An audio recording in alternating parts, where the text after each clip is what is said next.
Birincisi ən alt qatdakı, infernal qatdakı heyvani insandır.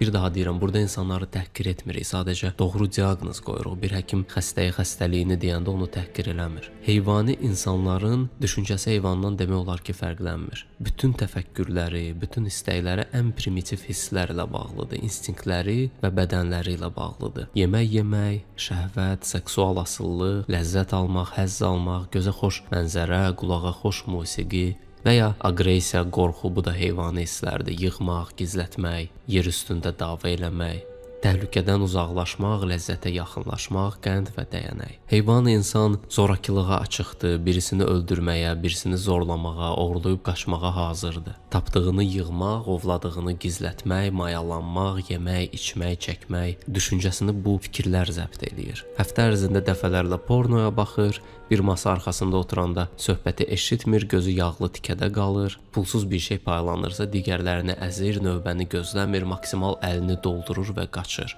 Biz cəmiyyətdə də belə insanları söyəndə mütləq bir heyvanın adını çəkirik, elə deyilmi? Donuz kimi yeyir, meymun kimi gülür, eşşək kimi anqırır. Cinayətlərin böyük hissəsini bu heyvani insanlar törədir. Normal cəmiyyətlərin hardasa 1-3% heyvani insanlardır.